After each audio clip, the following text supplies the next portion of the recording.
साथियों नमस्कार। साथियों, नई भर्तियों के क्रम में अब तमाम साथियों के दिमाग में सवाल है कि भैया नई सीईटी और पुरानी सीईटी को लेकर कई प्रकार के सवाल आपके जहन में है। आज इस वीडियो के माध्यम से हम क्लियर करेंगे कि सीईटी 10+2 पुरानी वाली और सीईटी जो ग्रेजुएशन वाली थी पुरानी वाली, उसको लेकर स्कोर कार्ड है, उसको लेकर क्या संभावनाएं हैं, क्या वर्तमान में स्थिति है, क्या कारण रहा कि जो एलडीसी भर्ती 10,444 पदों पर जिसका विज्ञापन जारी हुआ वो पुरानी सीईटी के माध्यम से ही हो रही है। साथियों, सबसे पहले तो आपको ये समझना होगा कि सीईटी 10+2 पुरानी वाली और सीईटी ग्रेजुएशन पुराने वाला, दोनों का जो स्कोर कार्ड है, ग्रेजुएशन का जो स्कोर कार्ड है वो 12 फरवरी को अनवैलिड हो जाएगा और सीईटी 10+2 है उसका जो स्कोर कार्ड है वो 16 फरवरी को अनवैलिड हो जाएगा। यानी कि 16 फरवरी के बाद में ये स्कोर कार्ड मान्य नहीं रहेगा और ग्रेजुएशन वाली का 12 फरवरी तक मान्य नहीं रहेगा। आगामी राजस्थान पुलिस की जो भर्ती है वो किससे होगी? वो नई सीईटी के माध्यम से होगी या सीईटी का जो विकल्प आएगा उस नए विकल्प के आधार पर होगी। वीडियो भर्ती नई, वो भी नए विकल्प के आधार पर होगी। इंपॉर्टेंट बात यह है, किसी भी भर्ती में अगर आप आवेदन करवाते हो तो नियम क्या है? उसका नियम यह है कि आपको 30 दिन का समय मिलेगा, 1 महीने का नहीं, 30 दिन का। अगर किसी महीने में 31 दिन है तो फिर वो 31 दिन काउंट होंगे। केवल 30 दिन का कम से कम आपको किसी भी भर्ती में आवेदन करवाते समय देना पड़ेगा। तो मैं आज एक बात आपसे कह रहा हूं कि सीईटी ग्रेजुएशन पुरानी वाली आज ही अमान्य हो गई।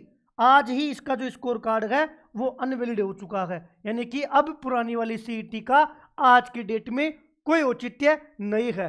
सीईटी 10+2 पुरानी वाली अभी इसका स्कोर कार्ड भी अमान्य हो गया है, इसका भी आज की डेट में कोई औचित्य नहीं है। क्योंकि अगर आज कोई भर्ती का विज्ञापन जारी होता है तो 30 दिन का मिनिमम समय दिया जाएगा। उसके अकॉर्डिंग ना तो सीईटी 10+2 काम की है और ना ही सीईटी ग्रेजुएशन काम की है। दोनों का जो स्कोर कार्ड है वो आज ही अनवैलिड हो चुका है। क्योंकि अगर कोई किसी भर्ती का विज्ञापन जारी होगा तो फिर आपको 30 दिन का समय दिया जाएगा। यही कारण है कि एलडीसी भर्ती में वित्तीय स्वीकृति जल्दी मिली, फाइल जल्दी चली और आपका समय पर 15 जनवरी से लेकर 13 फरवरी तक आपके आवेदन भरवाए जा रहे हैं। इसका रीजन यही है क्योंकि ये 16 फरवरी को इसका स्कोर कार्ड खत्म हो जाता। आज कोई विज्ञापन जारी हो तो फिर आपको नई सीईटी के अनुसार ही करना पड़ेगा। ये दोनों आज ही अमान्य है क्योंकि 30 दिन का समय रहेगा नहीं कि 16 फरवरी के बाद में काम का है नहीं और 16 फरवरी के लिए 30 दिन का समय आपके पास रहा नहीं। दोनों का स्कोर कार्ड आज ही अनवैलिड है। आगामी समय में जो भी भर्ती होगी वो नई सीईटी के माध्यम से होगी, जो नई सीईटी के माध्यम से होगी और सीईटी की जगह एक बेस्ट विकल्प के तौर पर सरकार के समक्ष मामला प्रक्रियाधीन है। यहाँ 2 मामले बन रहे हैं, प्री और जो मेन है वो एग्जाम करवाने का, प्री और मेन एग्जाम करवाने का, ताकि इसमें जैसे आरएस में होता है उसी प्रकार से। चूंकि अभी डिसीजन नहीं हुआ है इसलिए हम इस पर बात नहीं करेंगे। आज ये वीडियो उन साथियों के लिए इंपॉर्टेंट है जो साथी डरे हुए हैं कि नई सीईटी और पुरानी सीईटी का क्या मामला है। नई सीईटी के लिए कुछ नियम नए बनेंगे, हो सकता है सीईटी सिस्टम खत्म हो जाए क्योंकि जो सीईटी स्टार्टिंग में जो ये पैटर्न आया था वो एक सेंटर का पैटर्न था जिसको पेपर लीक उस समय राजस्थान जूझ रहा था।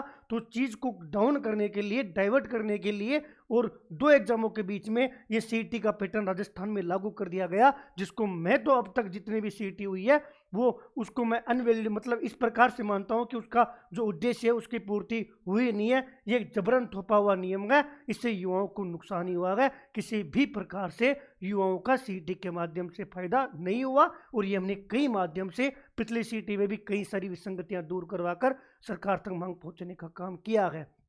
आज के डेट में आज 16 जनवरी है, 16 जनवरी को दोनों सीईटी अनवैलिड हो चुकी है। दोनों सीईटी का स्कोर कार्ड अब आपके किसी काम का नहीं है। लास्ट जो एलडीसी भर्ती है इसमें आप आवेदन कर सकते हो। आगामी सारी भर्तियां नए पैटर्न और नए सीईटी के नियम के आधार पर होगी। हनुमान किसान, धन्यवाद साथियों।